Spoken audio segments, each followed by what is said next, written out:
There we go. All right. Apologies for the lighting. It's fabulous. Yeah, all right. Hello, everybody. Thanks for bearing with us at the beginning with some of their little bit of technical issues. Sorry about that. We should be good to go though now. Thank you for joining us tonight. We are having Natalie C. Parker in conversation with Zoraida Cordova. Here tonight to talk about some of their newest releases, really anything they'd like. The floor is theirs tonight. I'm just here to introduce and digitally host for tonight. Thanks for coming to talk together for the book loft and for our viewers tonight. Thanks for having us. We're really excited to be here. All right, Hello. right. And I will go ahead and Vanish in the ether. there you go. And I'll be here and letting you folks know if anyone has any questions for the authors tonight. I'll be sure to pass it along. Thank you so much. Um, I'm Zoraida Cordova, and I'm the author of The Inheritance of Mercury Divina, a bunch of other books. And I'm here with my one of my besties in the whole world, Natalie C. Parker, to celebrate her latest release, The Assassin's Guide to Babysitting. Natalie, tell us about yourself. Hi. Okay. So I, like Zoraida said, am the author of The Assassin's Guide to Babysitting. It's my most recent release. I have been writing books for young adults and young readers, middle grade readers, for a decade now. And Assassin's Guide is, I believe it's my ninth novel. I should have counted, but I think it's nine.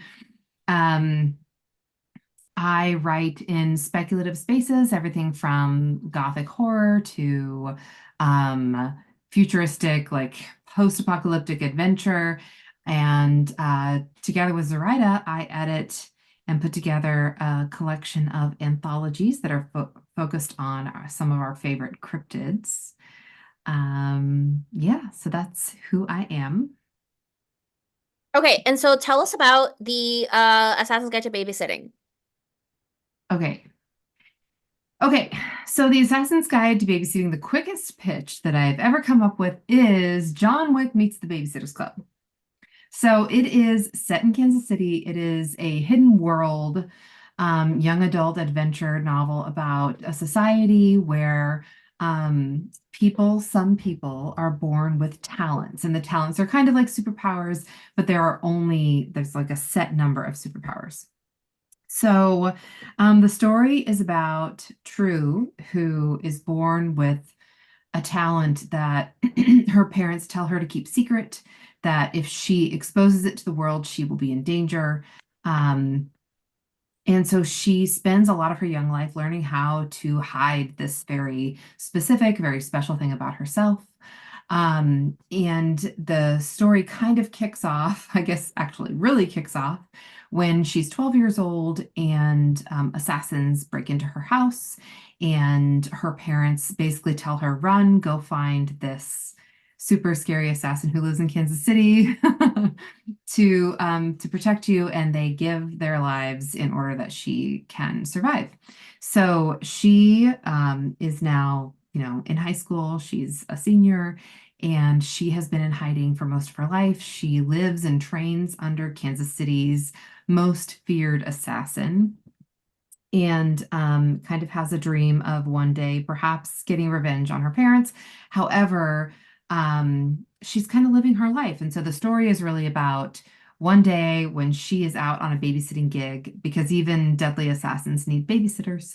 Um, she and her best friend are watching this kid. Her best friend ends up leaving for specific purposes, and she's attacked. And so she ends up on the run with this baby and kind of trying to unpack, like, why, what's going on, where are her resources, what can she do to protect this child? And then as the mystery continues to unravel, what might the child have to do with her and with what happened to her and her parents so many years ago. So it's kind of a big mystery wrapped up in some fun, otherworldly thriller adventure I thought dressing. you were going to say it's like a mystery wrapped up in an enigma wrapped up in a burrito uh, I should have of, said that actually. Thank of you. greatness. A burrito of greatness. Um, Burritos of greatness. how did you find writing like True and Logan's our main characters? Like, how did you find writing their very distinct voices? Prue is, kind of a very focused, and she's not grumpy, but she's also been hiding a part of herself her entire life. So she's guarded. True felt very familiar to me as a young point of view, that she um, keeps secrets, and some of them feel very dangerous. And she also has a lot of big feelings about things in the world. So in that regard, True was just kind of, I guess, like a very close narrator for me. Logan Dyer, who is her adopted father, the ghoul of Kansas City, the most feared assassin in all of Kansas City, he was so delicious to write because he is that sort of stoic, hardened killer, but he has a lot of depth and a lot of like secrets to his past. There's a reason that he's so guarded. There's a reason that he's the way he is. And when, he's in his, I don't know, late 30s, early 40s, I would have to check the book to find out if I ever named what age he was actually. But he is presented with this child of a woman that he knew when he was a kid. And at first he's like, no, thank you. I am not a part of this. I'm not going to take care of this kid.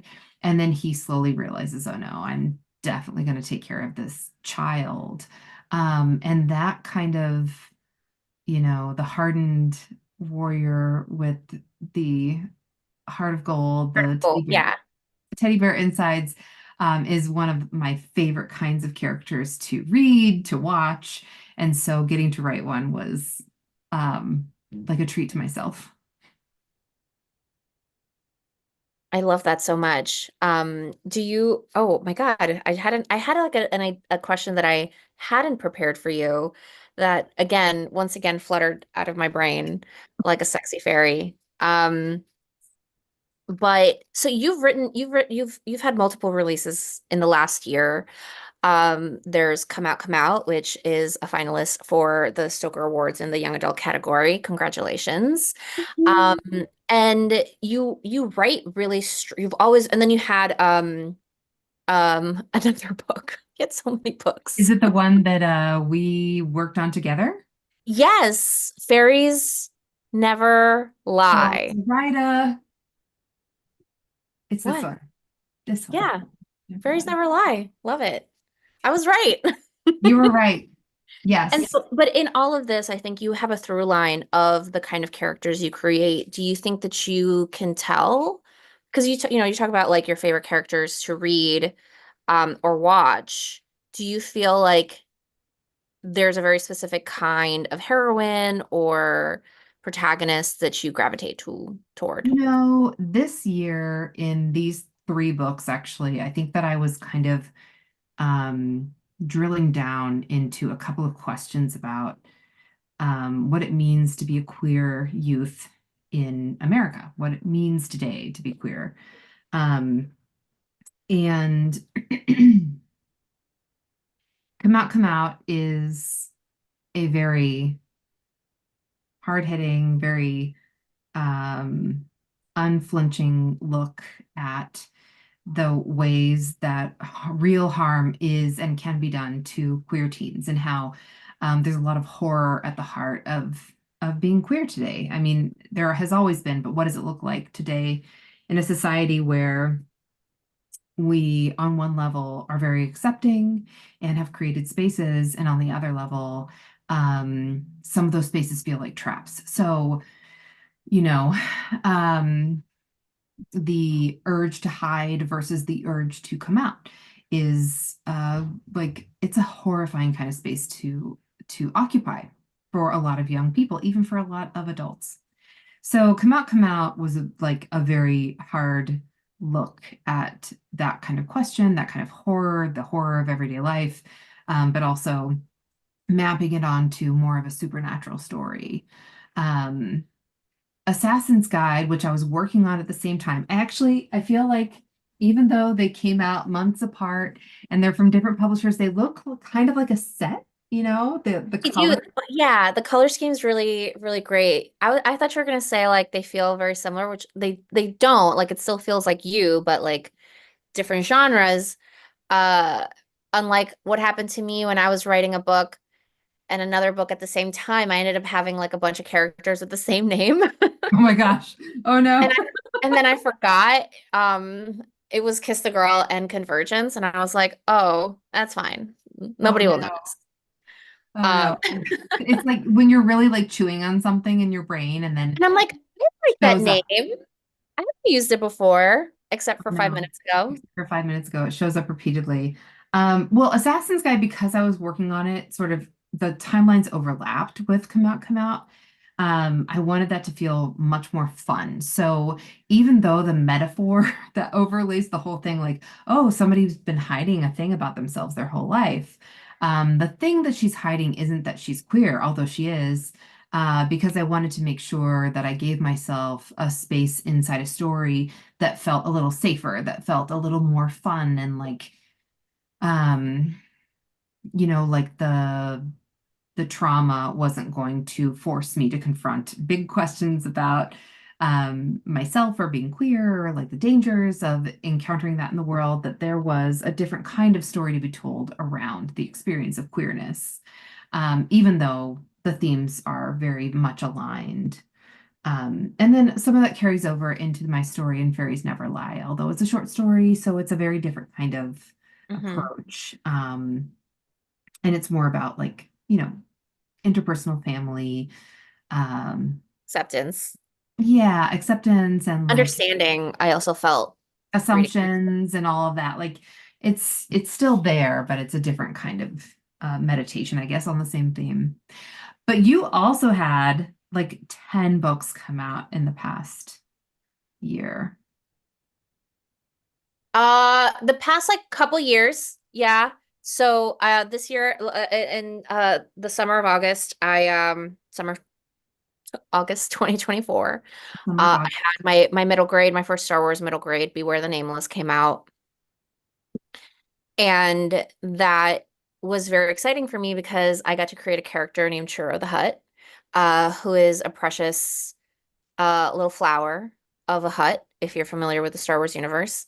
And it it reminded me of what I love about children's stories and writing for kids, Oh, um, and writing a story about how you have to be yourself. Like Churro the Hutt is gets mixed up with some Jedi business.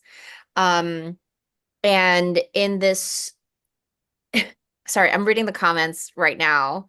wait, Danielle, how do you see comments? I can't see anything. I'm on my phone. Oh, I have it open on my phone.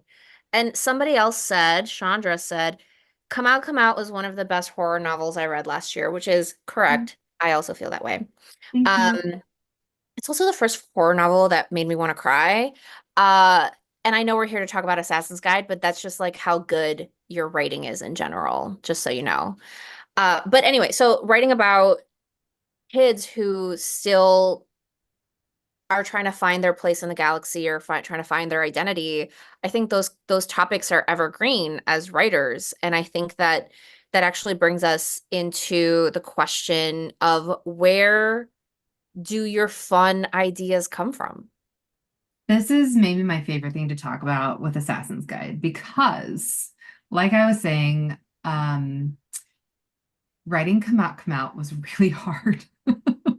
It's hard. I mean, I always think writing every book is the hardest thing I've ever done, but I do think Come Out will sort of top that list for a long time because it was hard to nail because I wanted to be specific. I wanted to make sure that I was adding to a conversation that has started and is very rich in terms of queer horror in the YA space. There's a growing number of books out there. I feel like the conversation is evolving and it's beautiful. And I have like a long list of recommendations for anybody who wants to get into queer horror and YA spaces. Um, but okay, I'm sorry, I'm digressing. But it was really hard. I had to write it 3 times from scratch because the metaphor kept changing and I needed the metaphor to like land. I needed to feel solid and good to me in my heart.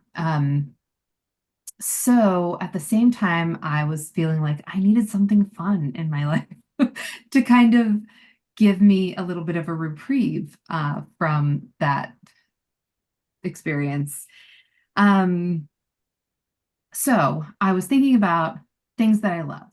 What are things that I love? I needed to find joy, just a spark of joy. And I wanted it to feel like a low barrier to entry for me. I didn't want to feel like I had to map out a very meaningful metaphor, something that was going to have to like scrape out of my soul on one level and, very carefully navigate the landscape of harms and traumas and all of that. So I instantly realized, oh, Keanu Reeves, right? He's a source of inspiration for many and a lot of Yeah. my fun dreams. Just, you know. Oh my God, Zoraida. So I was like, what is one thing in my life that has only ever been joyful? Like, where do I turn? And I turned to Keanu Reeves because um He's done it all. he's done it all, but from a very young age, one of the first movies that I remember keying into as a watcher and something that I just really loved was Babes in Toyland. So not very many people have seen this, but it is one of Keanu's early works. I don't know if I was in this country yet. I don't think you were actually. Maybe you were just born.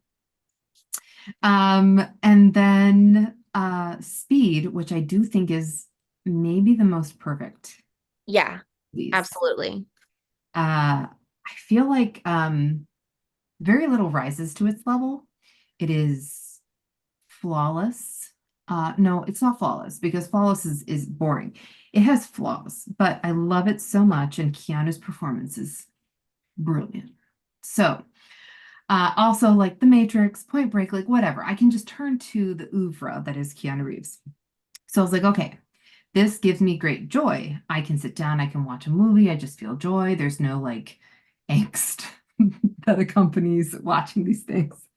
So I started trying to figure out, okay, if I take one of these ideas and just kind of like shuffle it with other things in my life that I have loved, what kinds of ideas might spark in different directions? So I made a list of Keanu Reeves movies, and then I made a list of books and other movies that I've loved in my life, like Pride and Prejudice and Labyrinth and The Babysitter's Club and whatnot, and just started mixing and matching. And when I matched John Wick with The Babysitter's Club, it just made me laugh. Like pure joy. Oh my gosh, I can see it. These assassins need babysitters too. And like obviously that's a very shallow level, but Uh-huh. it sparked enough that I was like, okay, let's follow this and let's see where it goes. Why don't I set it in Kansas City? Because I live very close to the city and I have spent so much time in it. I love Kansas City. It doesn't get a lot of recognition in the like literary sphere.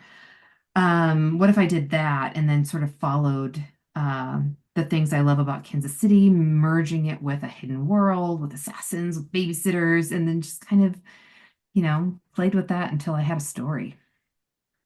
I love that so much. Um, I also want to point out that somebody, Chandra in the chat said, he seems to be happy voicing Shadow the Hedgehog. And you know what? I Yeah. actually just watched it on Sunday. I watched Sonic 3 and I cried. It had a great third act. All the beats were there. It was very emotional. I Uh, haven't watched it yet, but I need to because, it anything was with so much Keanu Reeves. fun. My brother and I went to Times Square to like the theater to watch, and we were just like, it's us and like a bunch of 10-year-olds and their parents. Well, the parents, because we were the ones who played Sonic the Hedgehog back in the day. Yeah. But I love this idea of like your your ideas being sort of like a combination, a Venn diagram of all of the things that you love. Do you think that that happens all the time for every book? Um, because I get my ideas in a number of different ways. My debut novel, the idea came from I was at Coney Island and it was the summer that I just went to Coney Island every summer, every day, to go in the dirty water. Uh-huh. Um, and I saw a very handsome lifeguard, and I was like, what if he's a merman? And then I wrote an entire novel about that. And what if the mermaids return to Coney Island every 50 years, and what happens? And then I'll be watching a movie, or I'll be talking to a friend, and or like, we were in a meeting the other day, and I was like, here's a fully formed idea in my brain. And, like my Athena, uh, cracking open my brain noodles and being like, here's a book, please write it. Um, so how do you harness that for all the others, for everything else? I wish that I had a good answer because I feel like we could crack a lot of codes. But I I think that as much as I sometimes really want to rush an idea, there's no rushing it. Um, and it will just happen in that Athena way. Like you will just all of a sudden have that moment where your like galaxy brain cracks open and you see things or you pull things into a constellation that weren't previously unrelated. So you look at the world, like the vast history of all of your experiences and all of your loves and all of your hates and all of your like observations about the world, and all of a sudden you look up and you've created a story out of stars. And I think that that is like, So beautiful. thank you. But I think that that is like the way that it happens, that you have to continue to live, you have to continue to have big feelings, you have to continue to analyze those feelings. I think that the best, the people that I admire the most, It's who me. are authors, it's you. Yes, it's you. But they are very introspective and they are very analytical about the world. And that comes from a place of curiosity and also, maybe a desire to find patterns and meaning in the world. And that's what a story is finding pattern and meaning in the world around you when everything is chaos and terror and destruction and the 47th president of the United States. So you have to continue to like find stories and meaning. And that's the way I think it works. Sorry, I didn't mean to like bring us down by mentioning No, that. I was like, let me pour one out for freedom. I saw it. I saw it. So God. Um, no, I think that that's really important. I feel like I am, obviously there's all different kinds of books, there's different kinds of stories. I think that there's this like in a time when everybody wants to sort of disassociate and and have I keep hearing I just want to escape. And I'm like, I too would love to escape. I want to escape so much. But who gets to escape and where do they get to escape? Right? Because I feel like queer authors, BIPOC authors, what our escapism is not the same place as someone who might never have to think about something political or an agenda or etc. Even when I write Star Wars, I think about like what is the actual story here, right? Like what am I trying to say in this galaxy where the bad guys are very clearly like polarized? And there's little room for gray. Mhm. Um, and so it, it's something that I do a lot of deep thinking about whenever I come up with a story, even when a story just erupts from my brain, fully formed, I still have to think about how I'm gonna tell it, right? And so one of my favorite things about being a writer, so much about writing makes us chaotic and sad. And but the best parts are to me is like texting our wolf pack group chat, like, I have this idea. How do I make it a real idea? Yeah. Um, and instantly, like we already know like the questions that I sometimes I have like all of your guys' voices in my head, being like, okay, well, this is what somebody would say. And that's really good to have as a writer. It's like having that sounding board and that interior monologue of like, what are my friends gonna say about this specific idea? Mhm. Um, but yeah. I do. I love that too. I love that the longer that I'm in this business and the more like connections that I make, that the better I think I get because I do have so many respected voices that are in my head and people who I want to do better for. I want to do better for anybody who reads my book, but it's really my friends and colleagues that I'm like, no, I want to keep working as hard as they're working, and I want to produce stories that are as meaningful as the stories that they're producing, even if they're also fun, even if they're also, Keanu Reeves. I, when I told somebody like, oh, somebody was I don't think it was a mentee. I think it was just like somebody who's an aspiring writer who was like, where do you get your ideas from? And I'm like, well, that's really hard because I'm like, I like to just wander around New York or like go to the Met and like Yeah. look at the beautiful Greek butts. Uh, I've seen in you do this. Yeah, you've been there. Like, or go to the movie, read my favorite book, binge watch something while I'm catatonic on my couch. Like ideas are literally everywhere if you're paying attention to the world around you. But if you really, really, really, really can't lock into an idea or you get bored, take a bunch of things that are your favorite things, right? Like you said, um, and pull out and write them all on like little pieces of paper, and then like pull out two and see what you get, right? So it could be like the Ninja Turtles meets Jane Austen. Yes, let's do it. Let's do it. It's Uh, fun. I have a question about writing for children. Oh, This okay. says writing for kids question mark. So I don't really know what we intended, Wasn't but very specific, huh? it's not very specific. But I think my question would be uh why is writing for children worth like a worthwhile thing to do? So I have a lot of thoughts about this. Um, my biggest thought is that writing for children, writing smart, like thoughtful um, stories that intersect with questions of justice and social justice and, you know, anything about the world, questions that matter to us as a people.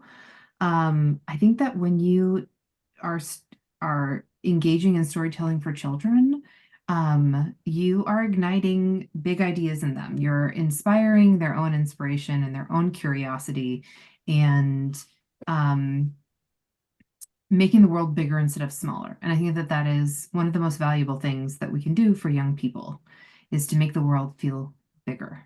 Um, to encourage them to ask questions, to encourage them to find their own truths in whatever direction that takes them. So I think that storytelling in big ways is one of the most valuable things that we can do for children's imaginations.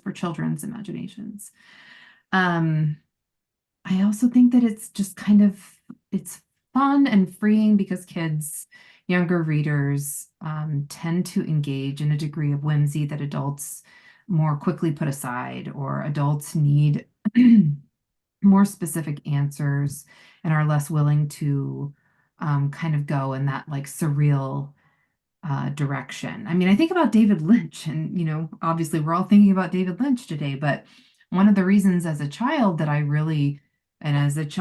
was sneaking out of I was sneaking out of the room to turn on Twin Peaks when I was far too young to watch it. But there was something about the surreal quality of that work that really spoke to me. And it horrified me, but I also was like, whoa, how big is this world? And I didn't need the same kinds of answers that I think a lot of adult viewers might have needed from a David Lynch. experience.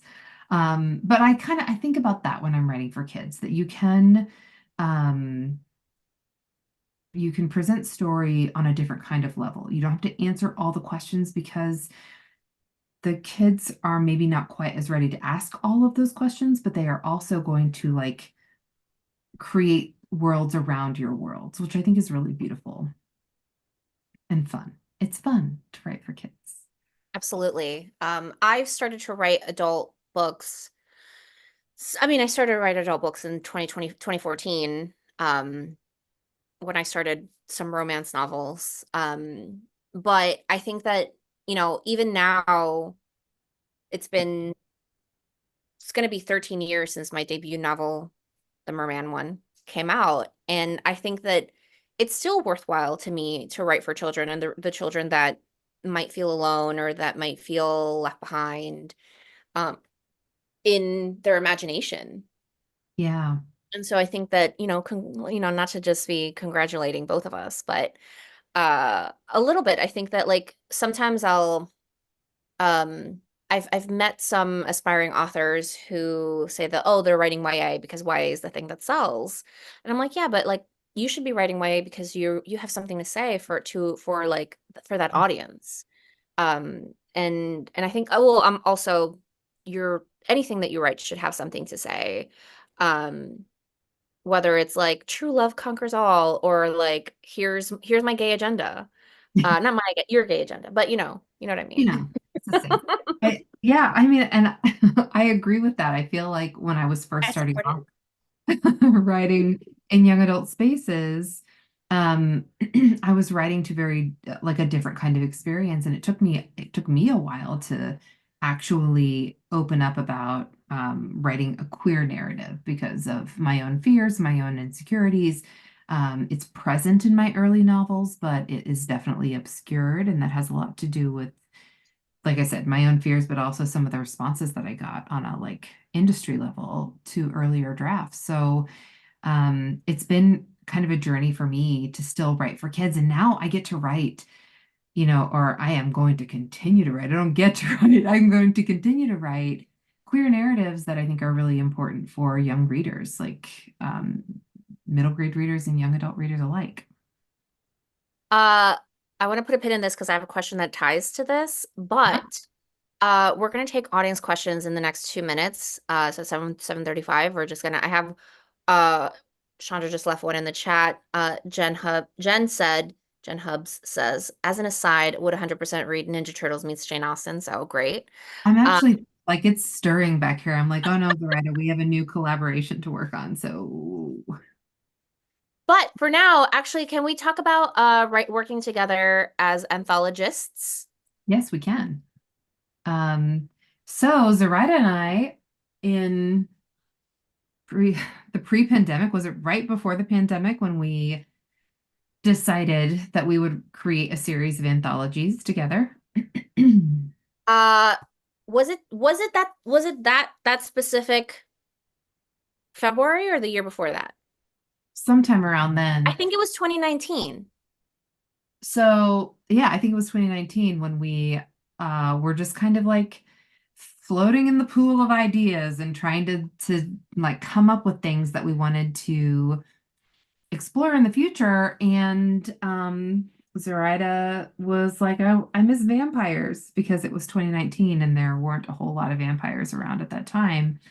And so that is one of the ways that I think is really indicative of how like ideas are born because we were just literally floating in a pool, like floating in the pool of the universe and tossing ideas back and forth. And we decided we would do vampires, we would do mermaids, we would do fairies if we could sell them all. And then we did because amazing.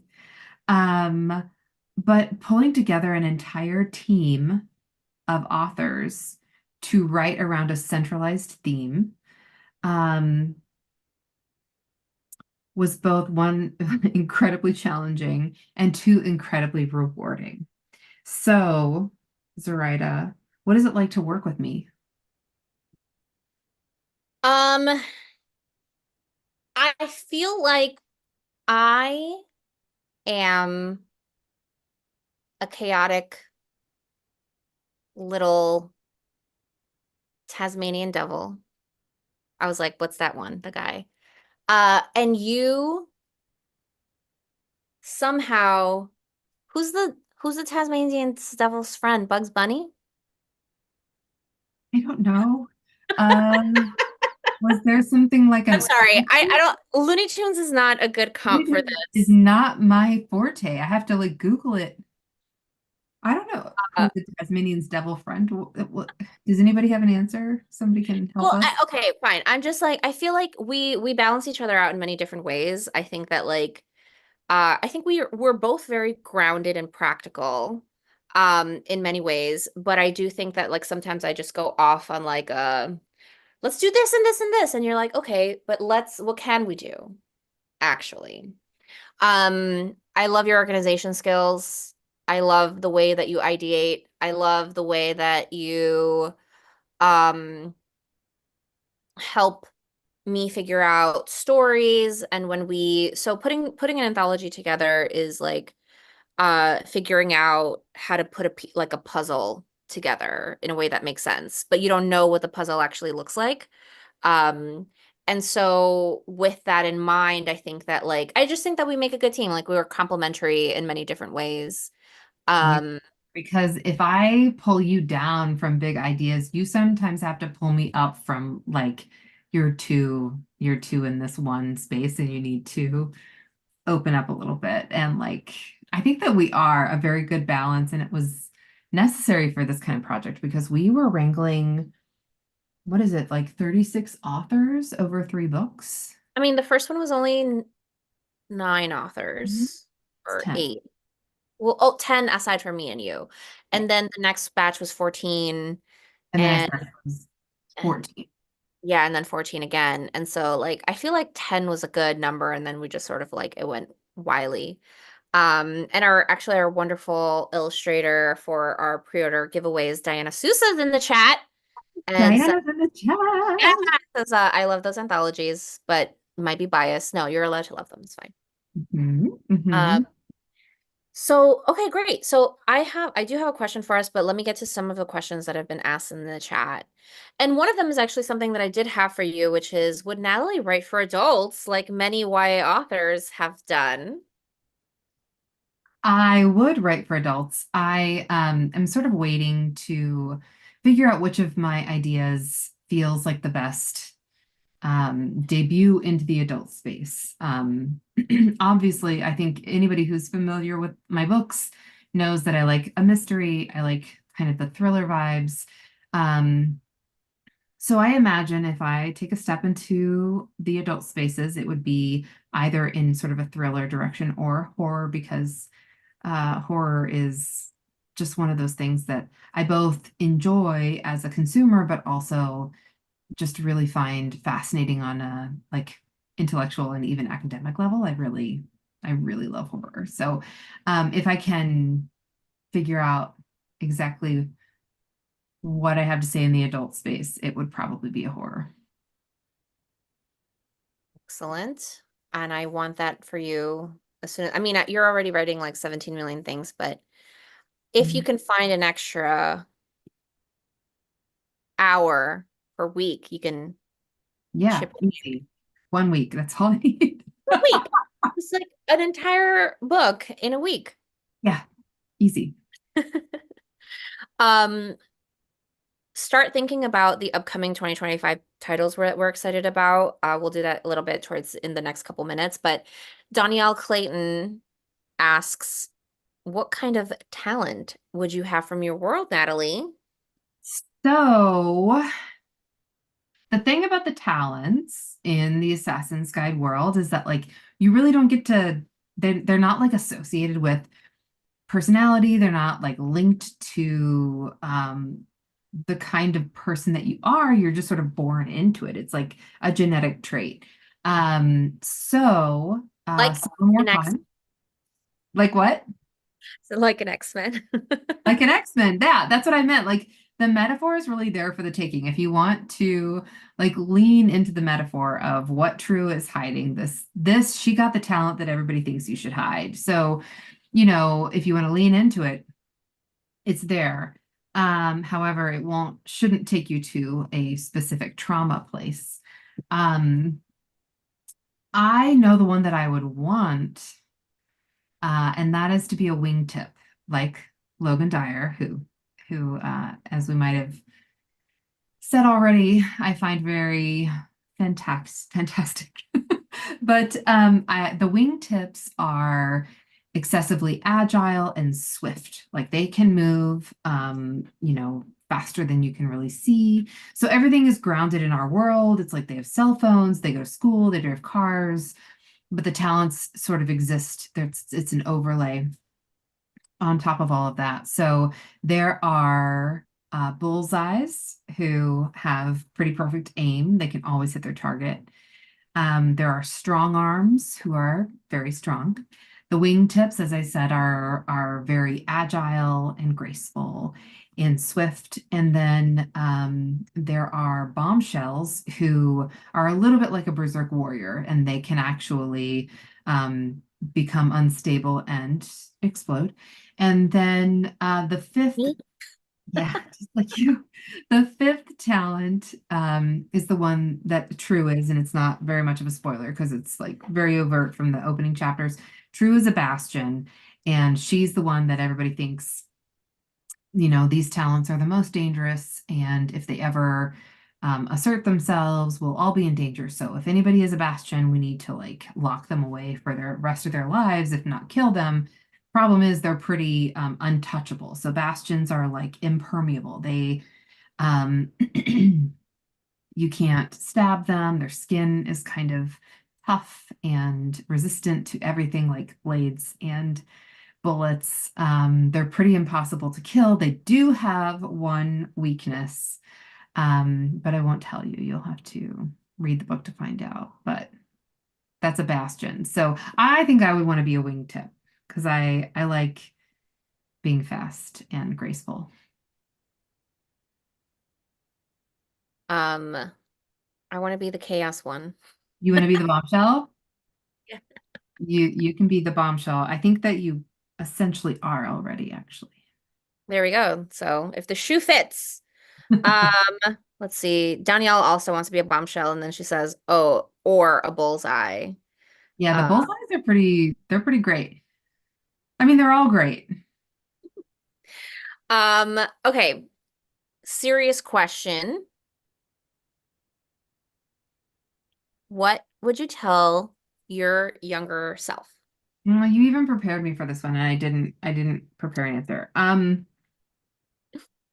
I would probably say too many things because I like to talk.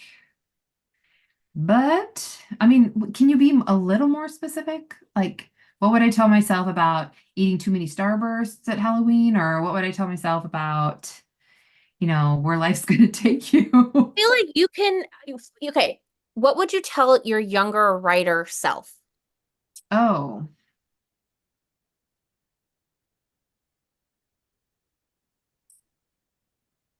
I think that I would, okay, if my younger writer self who was getting into the industry, who wanted to publish, Okay, sorry, I need a finer point. that's fine. Um, I think that I would tell them uh to to oh no, this is too fine a point. Hang on. You want me to go? Yeah, you go. I would tell my younger writer self to take her time. Mhm. I think that when I was 13 and I started writing, I was like, oh, I discovered writing. I was like, I want to be a writer.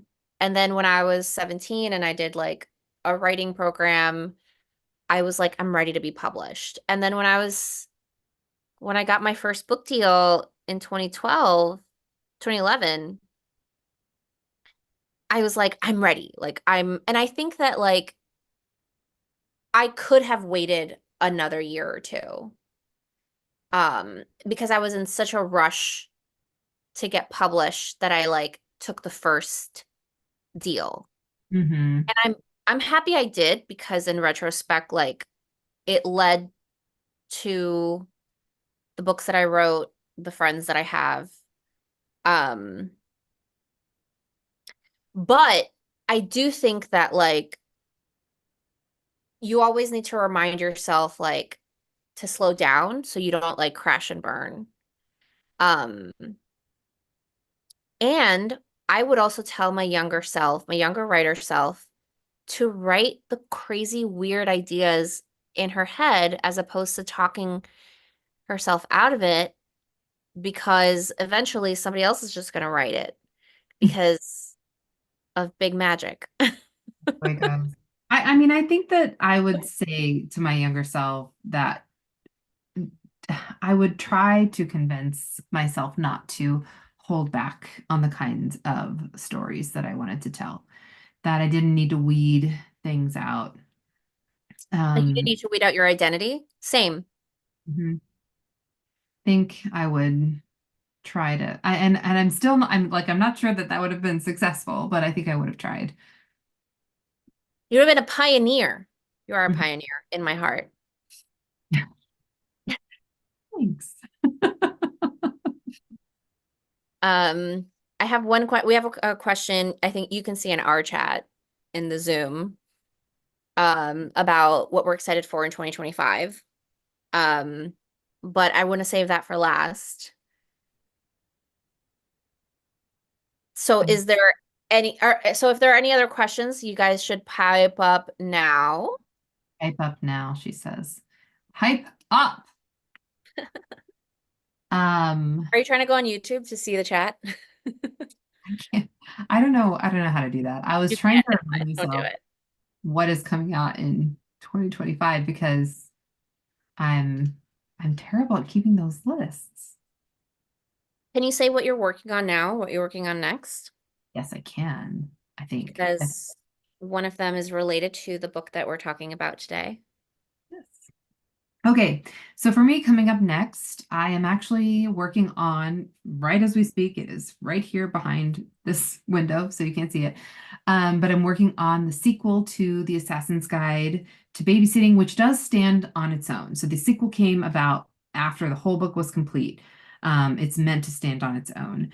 And I was just like utterly delighted to be asked to write a sequel set in the same world. So that is called The Assassin's Guide to Dating, and that will come out in 2026.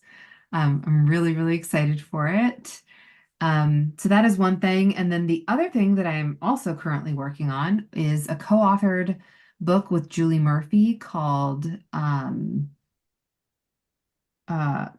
Making a Splash. Sorry, I got distracted by the chat. Making a Splash, and it is a sort of like The Little Mermaid meets High School Musical. It's like a small town that puts on a happily ever after fest every year, and they put on a play every year. And this year it's The Little Mermaid. So there are a couple of points of view of who's playing Ariel and who's playing Ursula, and there's shenanigans and hijinks and all kinds of stuff. So those are two things that I'm working on that I'm really, really excited about. What about you, Zoraida? I'm working on my next adult novel called The Fall of Rebel Angels, which is about a fallen angel from Lucifer's army searching for redemption and a woman accused of murder also searching for to clear her name and redemption. And they fall in love or they try or they try to. I cannot wait for this book. And so actually here's my murder board.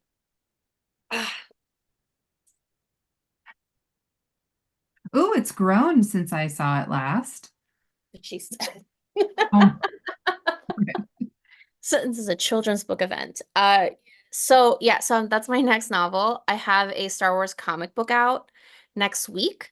It's the Star Wars Annual, which features a lot of different authors in the High Republic. And I get to write about Churro the Hutt, and a little adventure that he gets to have in space. Yeah, that's my murder board.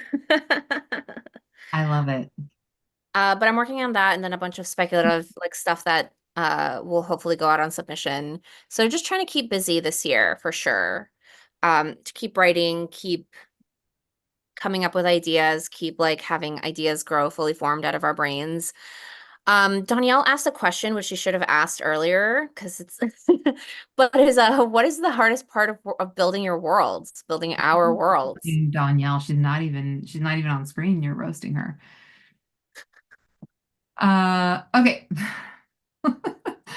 What is the hardest part about building worlds? So, I mean, it really depends on, for me, how close it is to a contemporary world. And then my strategies for building the world really change. Like, if it is something set in the contemporary world, like Come Out, or Assassin's Guide, then I think the hardest part is because I'm always trying to make it feel like it is grounded in a locale. And so I usually pick a place that I have lived before or that I have some kind of grounded experience in. Come Out is set in a fictional town on the Olympic Peninsula in the Pacific Northwest in Washington State because I lived on the Olympic Peninsula for several years. And so I created a town called Port Promise and then sort of, you know, built around the history that I knew of that region and then the history that I researched of that region. For Assassin's Guide, it's set in Kansas City, and I like played with a lot of the specificity of Kansas City and took a lot of liberties. So Kansas City has a history with the mob. And also there are these tunnels that run beneath like Union Station and they go underneath downtown Kansas City. Not a lot of people know about them. I used those and really built on them as well. So I think for me, it's hard, but it's also the fun part because I get to research and figure out like how and why cities were built the way that they were built, or how and why, this peninsula in Washington is developed the way it's developed. Like what were the what was the industry and like when did which groups of like which demographics, when did they migrate to this area? And so what is the mix? So I enjoy that part of developing worlds when they're related to our world because I get to learn as well. When I'm in a fantasy setting, all of that changes because then you're really building from like a molten core up, Yeah. which I is mean, harder and funner, or yeah, maybe a different kind of fun, but I think I as big as some of the worlds I've written are like the Brooklyn Bruja series, which spans a lot of original religious mythology, and Incendiary, which is inspired by 15th century Spain. And like, all the my Santa romance, The Heart of Winter by Zoe Castile. Like I created entire worlds, and so usually as big as as big as some of the worlds are, I still start with character, and I have like a fully formed character, and then I just ima like if we're imagining that there's a camera on this character and they're standing in like their town, and you just sort of zoom out, and so like what do you keep seeing, right? Like stores, a high street, a valley, a camp, a bomb shelter. Like, what do you see as you keep zooming out in this world and what's necessary? And then all of the research, because usually I pull from existing analogs because I don't really think that you can truly make something up. Like imagery comes from somewhere. And so like what is that imagery? What am I supposed to imagine? What is it supposed to look like? And so that's generally how I work I through that. I, Tess Grattan, my wife, is a lot like this, where she starts with character and builds sort of a world as the character would experience, or like what does the character need to know, or what can the character feasibly know, and then sort of building around that. And I always start with concept, and so I come at it from a different angle too. And I find it fascinating because I think that a lot of writers fall into those two sides of like how do you approach it is like you're either character focused or you're sort of concept story focused, and then you have to approach everything from a very specific angle and build the other thing. Absolutely. So, last question is what's coming? What are you excited about from 2025? What books? You really prepared me for this question, and I'm still unprepared. So, I mean, obviously, Tessa Gratton has an adult epic fantasy coming out called The Mercy Makers, which Is on I'm both our lists. on both of our lists. Everything else has like immediately fled from my brain. Can you fill it in for me? What am I missing? Danielle has the third book in her middle grade series. That's right. Okay. The series The Marvelers. Um, I'm super excited about, and that's kids. In adult romance, there's a book called When Javi Met Mari, and it's sort of like Best Friends to Lovers, by Mia Sosa, which I'm so excited about. I feel like all of my adult romance peoples have books out this year, so it's pretty exciting I all know around. that Trang Ton Tran has another cover Yes, coming out, and they have I another did picture the horror. cover, but I'm always excited for anything that they're putting out. And then I think Kate Alice Marshall also has one coming out probably next week. The Killing Cold, maybe. And I'm excited for that because I will auto buy anything that Kate Marshall writes. I'm also excited of the third book in the Legendborn cycle, Oathbound by Mm. Tracy Deonn. I love that series so much. Um, and I can't wait because like the first book had such an incredible twist, and the second book was just fabulous, and I can't wait for whatever holds for us in book three. Uh-huh. Um, And then I'm um, sure I'm forgetting things. I keep telling myself, make a list of the 2025, you make a know, list. Make a list. but I don't always I because mean, there's hundred. I feel like every year there are hundreds and hundreds of books that are coming out in 2025 and like in the next year. Um, and yeah. so I'm actually also very excited about If We Were a Movie by Zakiya Jamal. Oh yeah, that That one's one. gonna be That's really, beautiful. really cute. Really cute. Um, there's Infinite Fates by Laura Stevens, uh, which is also gonna be good. There's just so much. Um, I know that's the thing. We are sort of drowning in like an abundance of riches at this point when it comes to new. I was looking at a Goodreads list of books coming out this year in YA alone, and there's like 400 of them. And Yeah. I don't even know, like, I don't know more than half of them. Like, Mhm. I just, because there's so many. Um, but The recommended reading comes out at the end of this month. That's by Paul Caccia, and I'm excited for that one. Another queer romance. Yeah, now we're both just like scrolling through lists trying to figure out what have we missed? no, I looked at that Goodreads list earlier today and I was like, this is a lot. This is too much. It's kind of hard to track at this point, but there are so many things coming out to be excited about. That's Wait, for Ryan's book comes out this year or next year? New Ryan Listen. Brian. Yeah. I I'm pretty sure Ryan's next book is, sorry, it's in the chat. I might be wrong, but I thought that Ryan's book came out in 2026 because we talked about not having a new book out in 2025. Um, but anyway, so there's just like an embarrassment of riches. And then we're just gonna get to writing. So you and I have a lot of work to do. we do Maybe we'll always. collaborate again on something. We will. I'm sure that we will. I see Chandra's question about what volume of Spy Times Family am I on? And I don't make very quick progress on those because I'm reading them in Japanese. So I'm like using them to study Japanese. So I'm only on volume 2. So No spoilers, please. No spoilies. Okay, It takes great. me a long time to translate and read. Well, okay. I love this for you. I think we're out of time, but I could just keep talking to you forever as I do when I cold call you and make you stay on the phone with me for hours and hours while I'm cooking.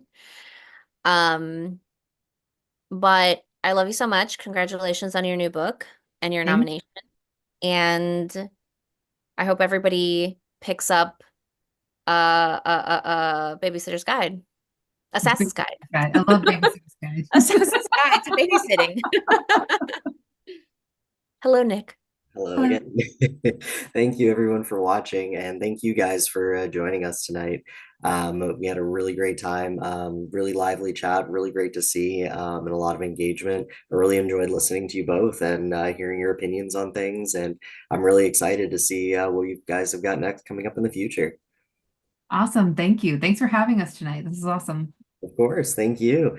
And I will see you folks next time. Thank you all for watching tonight. And you can buy both of their titles at bookloft.com. We also offer shipping as well. Folks, have a great And night. I think Yeah. I'll be sending some book plates to Yeah, Loft as well. So, great, uh, yeah. And fine. stay tuned as well. We will have signed editions coming up soon. Nice. All right. Have a great night, guys. All right, you Good night. too.